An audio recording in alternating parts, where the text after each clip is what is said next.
Welcome to another adventure in Indiana's hidden history. Hi, I'm John Haskell, and I love history. Not the obvious things that have one of those historical signs, but those events and sites that are hidden off the beaten path and that have been forgotten with the passage of time. Today we are in Vigo County, about ready to turn onto Greencastle Road to visit the state's oldest living resident. And this was a former Native American trail that meanders its way southwest towards Terre Haute, which is some 25 miles away. It's interesting how, for the early pioneers, the most important building, and probably one of the first buildings built in an area, was a mill. It ground its flour. It became the post office. It was a meeting place. And this mill here at Bridgeton has been in continuous operation, I guess the longest of any mill west of the Allegheny Mountains, or something like that.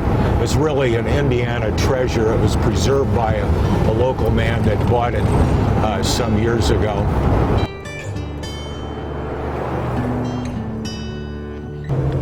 Greencastle Road is no doubt a former Indian trail.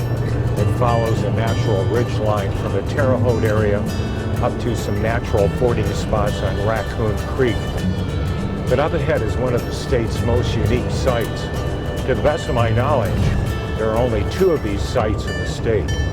And this one is home to one of the state's oldest residents. Old Jake has been around since the Pilgrims landed at Plymouth Rock.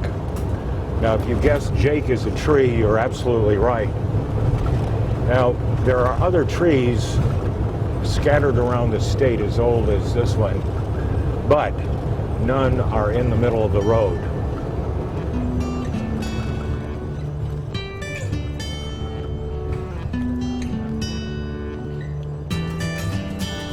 How this tree got in the middle of the road is an interesting story, but perhaps a more interesting story is how a man with a very colorful vocabulary and another man later in history with a double-barreled shotgun saved this tree from being cut down.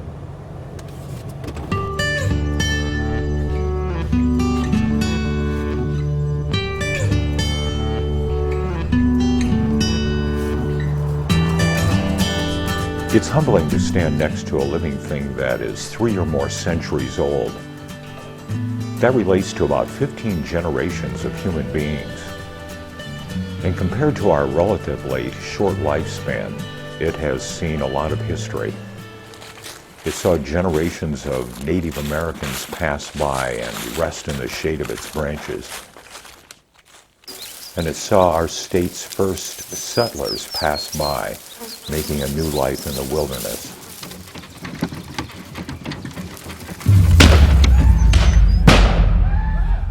"200 years ago, it experienced that chapter in our history that unfortunately cannot be rewritten, and the surrounding virgin forest being cleared for farmland. And it saw the first automobile come down the road. And even a Harley motorcycle. If this tree could talk, what stories it could tell. I wanted to get some local information on just how old the tree was, and stopped by Bill Herb's house, who lives nearby. This age thing, the age that you came up with, that's just something you heard, it's like folklore of the area? We had a big oak tree, the same type now as this one in our yard, and of course we had a big swing on it and everything, and that's where we played, and we had to cut it down because it got rotten, started getting rotten. And if I remember right, I know that it was a little bit over 200 years old by counting the rings, and it wasn't as big as this one, but that's kind of where my estimate came from. So, do you have time to measure it? Sure. You want to apply that magic formula? Sure. Yeah. Let's do it. Okay, let's do it. I had found a formula to determine the age of an oak tree by measuring it and was anxious to give it a try. We're supposed to measure 4.5 feet up above the trees. Okay, so well, we're that's probably about here. Okay. well, the ground is different than Yeah. over here. Do you think that makes a difference? Well, probably just kind of split the difference, you think? Okay. Right there. So, 18 feet. it's right at 18 feet. Okay. Okay. Now, I want you to convert that to centimeters. You want me to? Okay, I have a formula for that. Okay. There are 30 centimeters per foot. Okay. So 30 times 18, and obviously we will speed this video up, and then we divide by 2. Oh, don't you love those cell phones? So 270 years old. 270 years Well, old. there we have it. We've officially determined the age here at 270 years of age. Okay. Thank you, my friend. Thank you. I was really anxious to find out about the 2 men who had saved the tree through some unusual measures. And Bill told me of a local historian who had previously researched the 2 men years ago. People in this house have been very protective of this tree. As a matter of fact, a few years ago I was running for office and I had a few people helping me, and one of them decided, you know, it would be nice to put a poster right there on the tree on either side. And so he walked up, got his nails out, his hammer, started to put it in. I saw some nails on the tree. Yeah. Is that from that? No, well, he didn't get put his in because Oh. the guy from the house came out, and I don't remember his name, said, you could put it on there, but I'll tear it down. so they've been very protective of this tree. And this tree is, you know, part of the scene in Terre Haute, or in Vigo County. You know, you go to if you want directions, you go to the tree in the middle of the road and then go to the next road and turn right and so on. So it's something we're very proud of.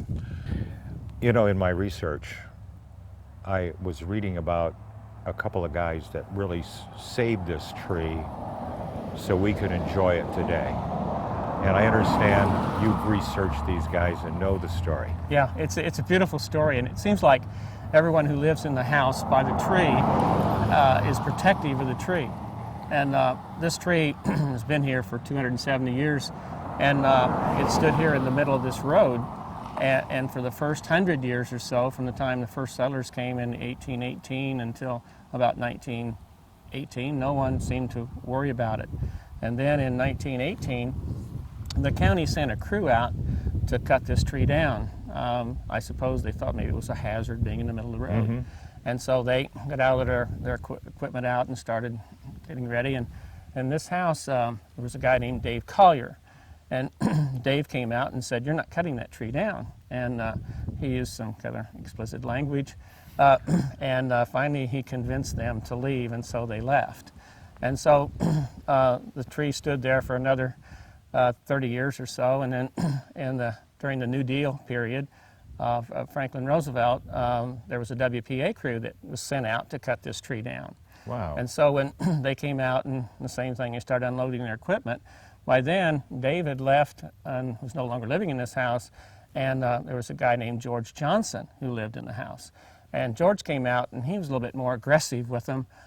He brought his double-barrel shotgun out and said, the first person that cuts into that tree will receive a double load of buckshot. And that was pretty convincing, so they loaded up their equipment and left and went back to Terre Haute.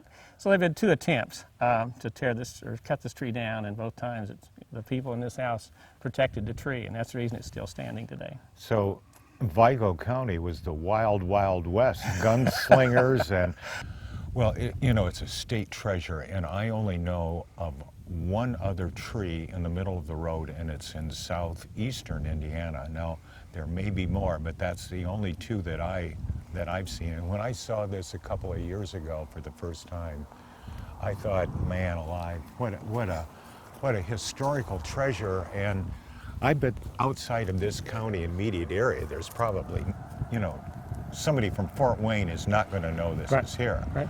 And so I guess we got to thank those two guys for what they did. Yeah, well, it is something that this tree is 270 years old and withstood the test of time. I mean, the wind and the rain and and people with axes, and yet it's still here after 270 years. You got to be proud of something like that. Oh, absolutely. And I guess we could say that those two guys were our state's first environmentalists. Absolutely. Tree huggers. Absolutely, first tree huggers. That's I love right. At the time, they didn't know that, but they were. Well, that's a fantastic story that you've told us, and we really appreciate you coming No out problem. tonight. Thanks for the opportunity. Oh, yeah, and it is truly a remarkable tree. The latest guardian of the tree is Dwayne Brown, whose home is next to the tree. And I'm guessing he is probably the man mentioned in the political poster incident that Clyde Kersey told me earlier. The question that immediately comes to my mind is, how many people have hit that tree? I mean, it's right in the middle of the road. Since I've been here since 1967, I've heard a lot of people that said they've done it, but I've only know two actual people that's had it. One night in the spring, a young man, a young lady was driving down this road and they hit it head on, but I think he was hugging the wrong curve and he was a little bit distracted. But they weren't going fast and they just damaged the car and there wasn't no harm. And another spring day, there was a group of young men to come out here and they went on the wrong side and they hit it and ended up in the middle of my yard, but again, nobody was hurt. Well, your family has lived here how long? My father moved up here in the late 60s, I'm thinking 67 or 68. I remember coming back here to visit when I was in the military in 69, and then my wife and we moved up here in 1975. Yeah, I tell people when I don't have to tell them my address, I say I live on Brown Boulevard, my name being Brown, and that's the boulevard right there. And I say, where's that? I said, we're the tree in the middle of the road, and they automatically know where that is.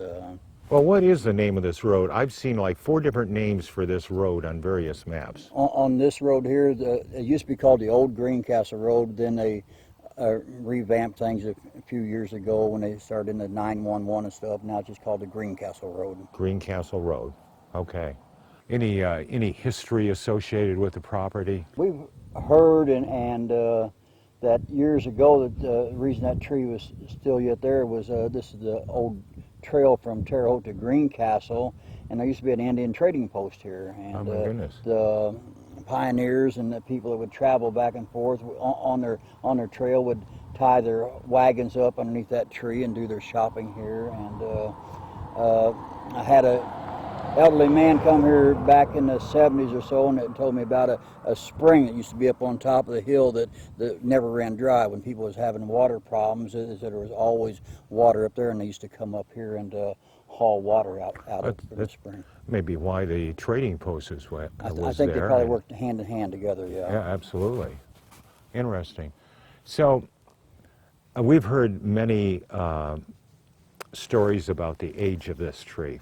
You've got one, no doubt. My dad said when he was here, and that would be in the late 60s, early 70s, a professor from the college here in town, Indiana State University, come out with a group of people, and they spent a long time out here and measuring and calculating and doing stuff. And before they left, they talked to my father, and he said this was part of the original rainforest. The old trees was here, and they said that it was probably here, dated back to the time when Columbus landed. So I mean, if you can stop and think of all the history that tree has seen as people's come by it, and you can go a lot of places and see old buildings and cars and stuff, but this is living history right here. Well, that's interesting that you mentioned that it's that old, because the stories we've got here is that it is about 250 years old, and we did a measurement here using a formula based on the circumference of the tree and dated it at 270. I like your story better. It makes it older. Thank you. We really appreciate your hospitality. You know, I really wanted to find out what the tree's age is, but it appears we won't know that answer until it dies and someone takes the time to count the rings. But perhaps more important is how long it will live. and what the local residents can do to help.